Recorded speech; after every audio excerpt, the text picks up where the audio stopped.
Well, thank you very much, Tessy, for giving us your time to talk to the Mint today. I wanted to start by asking you how you became initially interested in the question of participation. So I've been sort of in the grip of an idea for about 10 years now. And I guess it sort of stemmed from the fact that I sort of saw some projects which were coming out of communities which looked a little bit different, a different kind of model than the existing activity. So activity that wasn't kind of representative, it wasn't charitable, it wasn't challenging consumer, it wasn't even the more traditional groups and clubs model.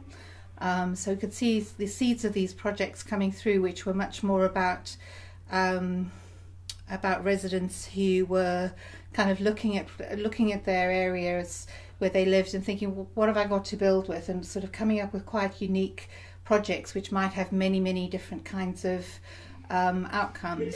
And slowly but surely over the first few years we kind of grew a collection of those and started to study the design of them, how they worked, and just became increasingly convinced that citizens had designed a new type of participation model themselves, which was worth researching, understanding, potentially growing, that could be potentially transformative. So that's where it's come from, really. Great, thanks. Can you give me an example? So make this sort of concrete. What does it look like? What sort of people organising? What sort of way? Just trying to think of the sort of the earliest sort of great example. I guess the one which is sort of really clear is trade school. So trade school. Yeah, so trade school started by a lady called Caroline Willard in New York, and she basically set up. They occupied an empty shop, and residents started teaching each other things. So they do an hour's trade school, and people would bring in barter items. So it could be absolutely anything from how to make chocolate to how to make margaritas in a builder's bucket.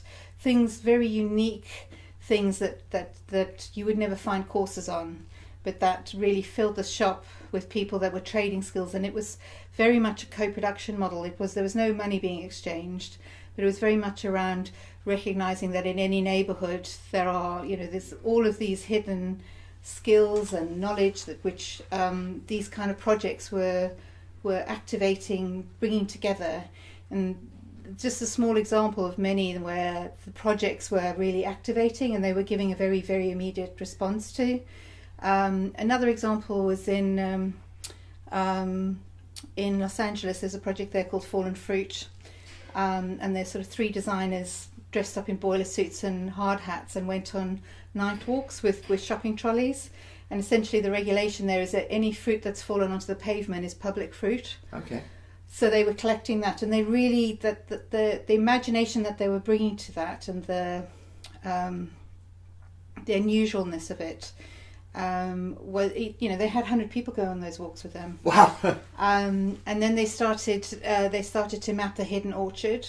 So people were coming and telling them what fruit trees they had in their back gardens, and all of these sort of these pieces starts to change the narrative of the place, starts to change the story of how we live in communities, because the fallen fruit, the idea of the hidden orchard, whenever I mention it, people just it's such a romantic notion, and it's there, it's a real thing, and as you compare it to Don't Touch My Apples. Yes. I'd rather they rotted on the tree. Yeah. And that's an example that's probably that started 12 years ago, that project, and slowly over those 12 years I think that it has affected our mindset. I think that we are very much more thinking about what's common, what's good for the common good. And 12 years ago was sort of the early stages of it, and these things were very much resident, citizen driven. These weren't top-down initiatives where professionals went into a community and said, let's put you in a meeting room and give you some pens and paper, and this was an energy that was coming from citizens themselves and saying, well, how can I have an impact on on the world in a different way than that's currently being offered. And what were you doing at the time? How did you come across these examples? I've been very participatory myself. I've been very involved in working across different models, and I guess In what role was it? well, I sort of from my 20s to mid 30s, I was involved in a whole set of different things. I was involved in challenge things where, school closures or road closures. I was involved in campaigning. I was involved in sitting on, I chaired a number of committees. I was involved in the Parent Teachers Association. I was involved in charity things. Well, I was just very involved. I've always sort of felt a strong draw to be involved in society. And Where was this in particular? Mostly in London. Right. I guess what I have become fascinated, obsessed with the whole idea of participation and understanding those models, and I could see very much that there were limitations on all of these models. So challenge stuff where people are campaigning, where it's very local, it can actually do quite a lot of damage, particularly if it's controversial topics. In one instance, we had was involved in there was a very controversial changes at school. And it tore relationships in the community apart because of controversial things, and those families were set on a course to be at the school gate, involved in their children's lives through the school for another 8 years, and actually these controversial ways of working had broken a lot of the social capital that had existed. So all the while I was involved in them, I could see, I was analysing the strengths and weaknesses of all these different things, and they still all have strengths as well as weaknesses. But when I started to look at these projects, and I had a blog when I was actively looking for kind of unusual types of projects, just sort of saw something which was different, which was designing in a different way, which was all about bringing people together, but not in meeting rooms. Right. The fallen fruit example. I was involved in so many things where people couldn't. Committees of 3 people and a dog. Yeah. So what I did really was take those lessons from those stories. I put together a book called Handmade. Right. We're invited. It was 25 or so projects to tell their story of how they got developed. And through studying those and having those conversations, I guess I got completely captured by this idea that what if we had a place which had all of these things together? So all of these places were all over the world, these small examples. What would life be like if you had a place which had had an open orchard, had a fallen fruit, had trade school? Do you know what I mean? What impact would that have? And I guess that's really what's motivated and driven me ever since. So here we are in Dagenham and Barking area, and so what are the challenges and opportunities here? Why here, I guess? Well, I think it's I think that why here really is that that this borough has phenomenal leadership. It has a fantastic leader of the council, and a chap called Darren Rodwell, and he is born and lived here all his life, and is completely dedicated to the borough and to seeing it grow and blossom into what he can see it could be. And Chris Naylor, he's the chief exec who he appointed, very aligned but very strong leadership. And I think these types of large scale projects just don't have a chance in hell unless you've got really strong leadership as a starting point. Right. Around that, so there's got to be a top down to allow the bottom up. Yes. To some extent. Yes. I think we sort of see ourselves much more as a platform, but our roots are very a platform. People use this term platform nowadays. I never know quite what it really means as such. Well, I think in our terms, it's really a collection of things, a collection of support mechanisms which enable lots and lots of projects to get started and to grow that kind of the ecosystem of projects we're starting here. But why here is really it's a lot to do with the leadership and the stage they were at, and the stage that we were at. We'd done a big prototype in West Norwood.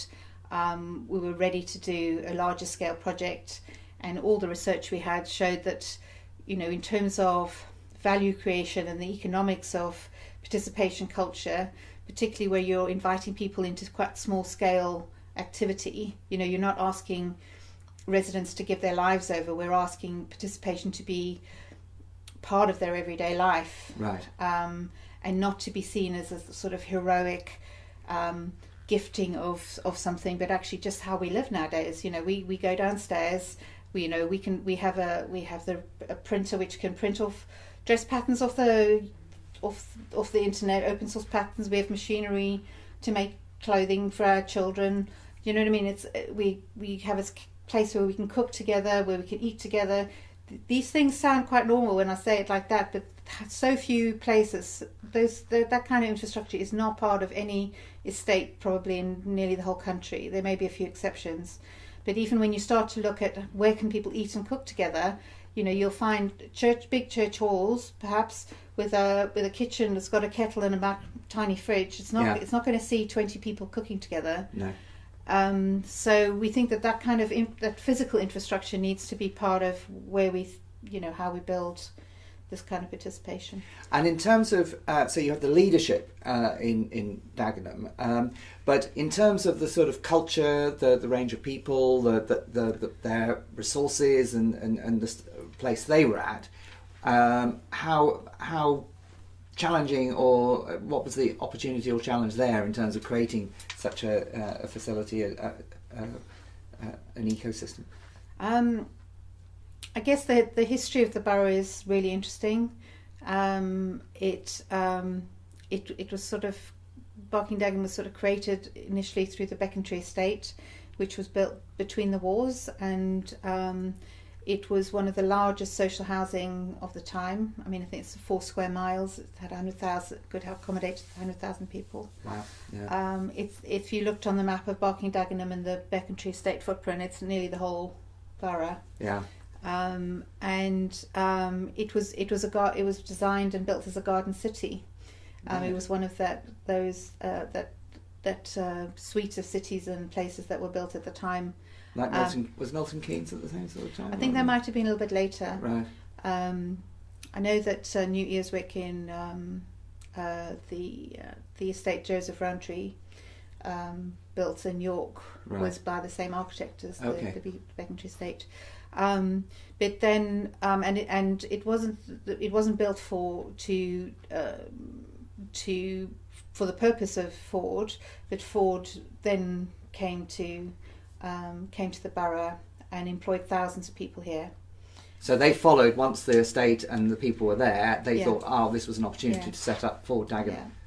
And at the time, I think that it was that if you look at the photos of Dagenham, that it was a very beautiful place. It had enormous amount of amenities, outdoor lidos, tennis courts, flower beds. Yeah. Even some of the old maps show there's a lot of allotments, more than there is now, but there is still quite a lot of allotments. Right.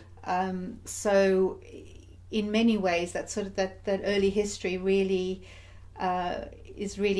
there's a real connection with the sort of participatory culture that's sort of emerging, for the sort of next generation.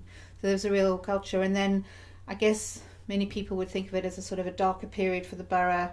From 2000 to 2006, the BNP started to work very hard in the borough. Right. I think at one stage there were 12 councillors who were BNP. Okay. What I think is really inspiring is how there was a very strong Labour pushback, and Darren, Seimer, Dominic, these are all people who are the sort of at the leader or deputy leader at the council. They were all part of, and Margaret Hodge, were all part of a really powerful pushback. John Cruddas is another MP who's involved in that, and I think it was 2000.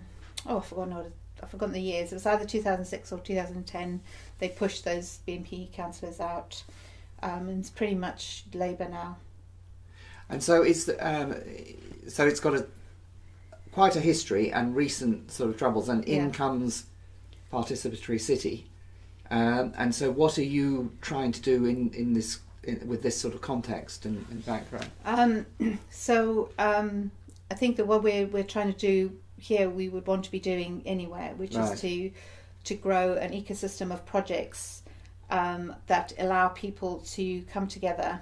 I mean, it's all really a very elaborate excuse for bringing people as many strong a mixture as we can, attract of different people who live here to spend time with each other. So you do look for a diversity of participation. Absolutely. And I think the thing that really I really loved about those early projects that we studied was that they showed that they were common denominator projects, and that they were ordinary things, everyday things, the eating together, growing together, sharing stuff, all of those very ordinary things, but stuff that's essential to everyone. And could see that of those early projects, they were attracting, these were common ideas, common needs, and that they weren't excluding anybody just by the nature of them. They weren't specialists. Let's take the cooking together. You created a kitchen that anyone could come to and cook in, or groups could come and. We do have a kitchen space in our barking shop, but it's also it's a lot around the actual project model. So we've now got a whole range of cooking projects. One project is Great Cook, where people batch cook. So they come together. Each brings an ingredient. They batch cook. They take home meals for their fridge or freezer for their family. And who initiate? If you create the sort of possibility, do people initiate it from the community to make it happen then, or what's the process? We have a sort of range of types of projects, and some of them are tried and tested things where we've tried and tested them before, like Trade School, and Great Cook, where those are we can kickstart those when we open up a shop, but the beauty of those is that they create opportunities for people to become hosts of them. So someone says, I'll lead a Great Cook, or I'll do a Trade School, but we need a lot more projects where people can just come and participate, put their toe in the water. So we kind of see that there's stepping stones for people to come, so from sort of cup of tea idea right through to just participating regularly, becoming a host. And actually the difference between just coming along to participate and hosting is a big step for many people in their confidence.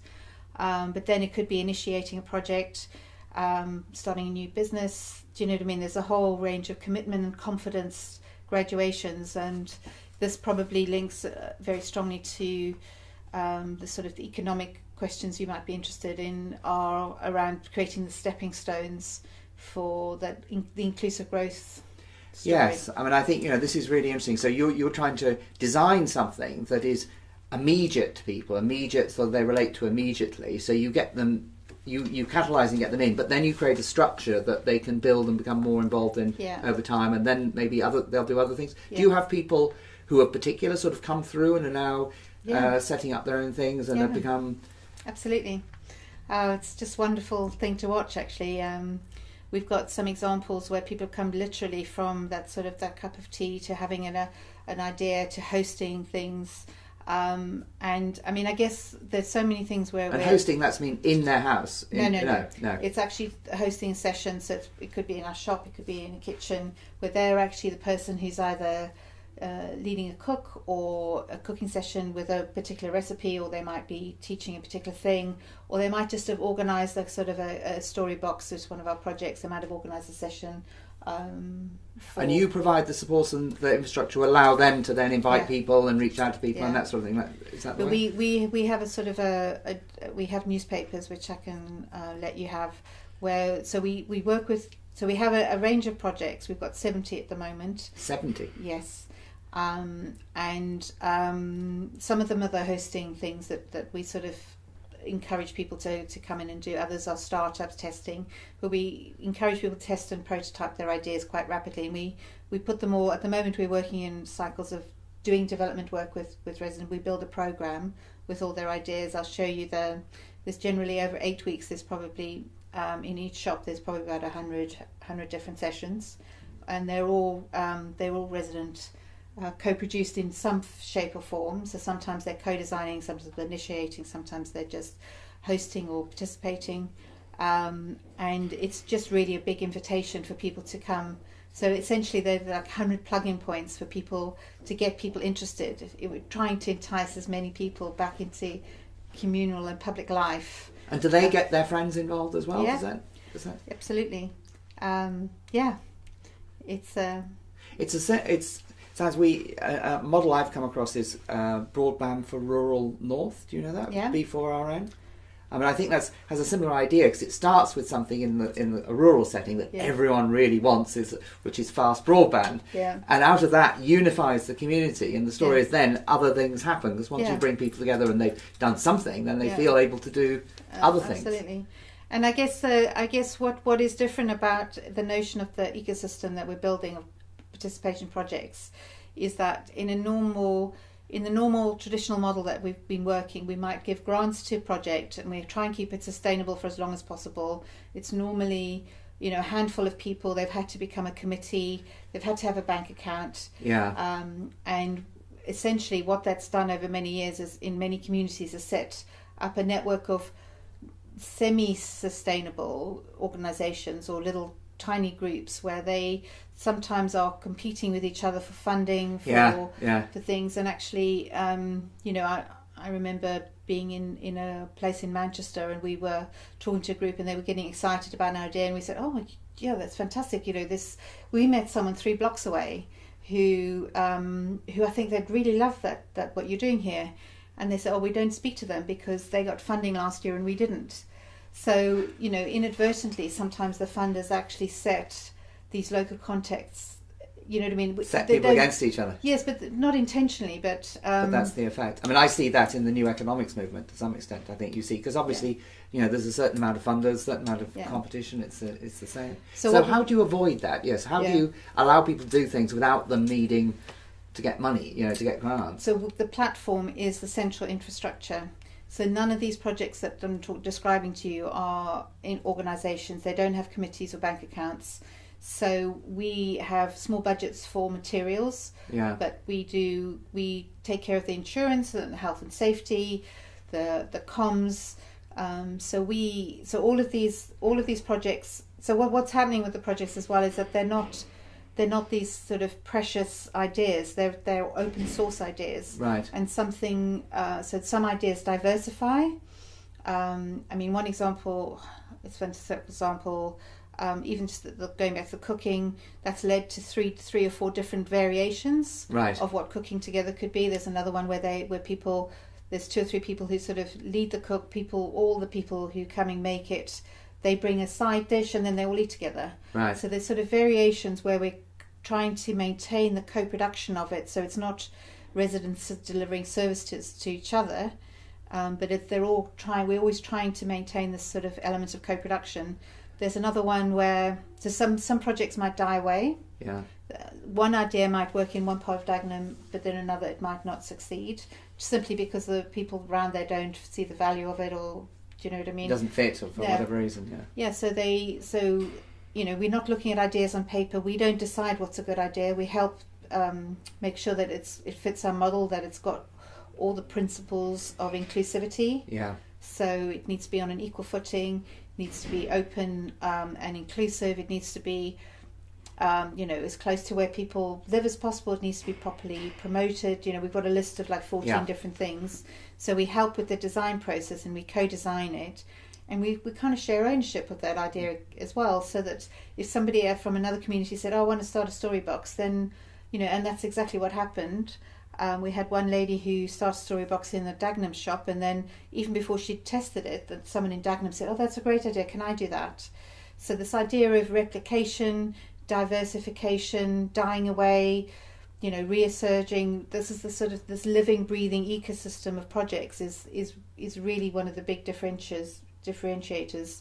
So, and also the sort of the idea of what works and what doesn't. People turn up, they like it, and they come back again because they feel they've experienced the value, whether it's through friendship or learning or whatever kind of benefit they may experience. It could be that they save money, or that they're living more ecologically, or do you know what I mean? There's a whole bunch of things that people find value of participating. So we're not judging the ideas. The residents are judging them by their involvement. Yeah. And because I know you have to start with things that are an immediate to people that they all can immediately see the need of. What about do people then expand their horizons? Because obviously the when you start looking out and working together and learning, you start to look at the broader society and situation that we're in at the moment. Does that sort of thing happen? I think where people are graduating to are, and we're very we've sort of set up to provide that or to nurture that is this idea of collaborative business. So lots of people who've been involved in the projects have gained confidence, they've gained skills, and we've got a couple of collaborative business incubators going at the moment, one around food and one around retail. We've got lots of examples, single mums with loads of creativity who haven't had an opportunity to grow at their own pace. I think that's another important thing, is that it's all driven by individuals at their own speed. Yeah. So while we might encourage people to say, "Oh, are you ready to host something? Or do you have a business idea?" Yeah. It's very much initiated by them.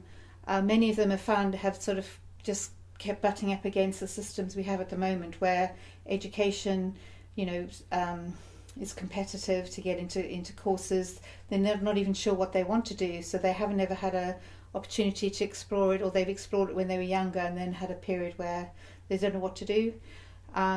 So the business incubator stuff we've really only started fairly recently, and I'm so excited by it because we're seeing people who come in the room for the first time, for example the food business, and we said, we grew it out of talking to people who live here and who were making things, had single food product ideas. So we've created a sort of an overarching collaborative brand. Now, 15 people bringing a product into a single brand to go and test trade in the markets.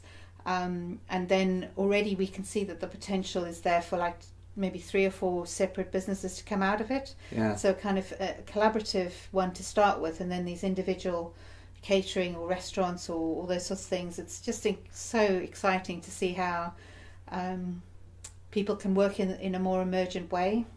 And what about, I was thinking about sort of larger community, going back to your original place of campaigning around or working for the broader community or the council or local authority. I mean, do people go into that space as well? We haven't experienced much of that, to be honest. I think that the participants we have so far are really enjoying the sense of practical involvement. Many of them increasingly are involved in many projects in different roles. Yeah. So someone's involved in a leading project here, and then they're involved in the pantry incubator, and they're working. It's interesting to see how people start to see themselves in the middle of an ecosystem and just enjoying it. Yeah.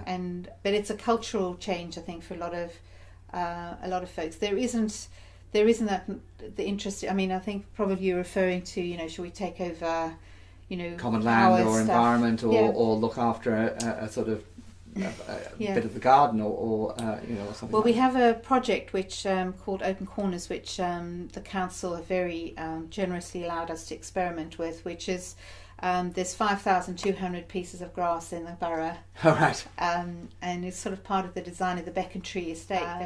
There's one of the councillors, a lady called Maureen Warby, who's also been in the borough all her life. Her dream, and I'd certainly share that, is there are cul-de-sacs in the borough referred to as banjos, which is an unusual name. Right. I think because they look like banjos. Right. And the Becontree estate in 2020 will be 100 years centenary. Oh wow! Yeah. So we're working. I hope we've got the seeds of an idea to have a number of banjos with a lot more growing, a lot more of these separate projects. So there's lots of projects which have sprung up that you could imagine a whole street Right. doing by different people. Yeah. So one person might keep the chickens, the other person, we have chickens in the back of our Dagenham shop, and they are causing a sensation. Okay. Somebody might do the recycling, another person might, be responsible for, taking care of Play Street, or somebody might be doing growing, but it works together as a sort of a collective of sustainable living. And I think the banjos might be a really nice to do that. Yeah. Lastly, I just wonder, what about how much sort of reach do you get? I mean, in terms of the population, I mean, what sort of percentage, and how's that changed? How's that growing?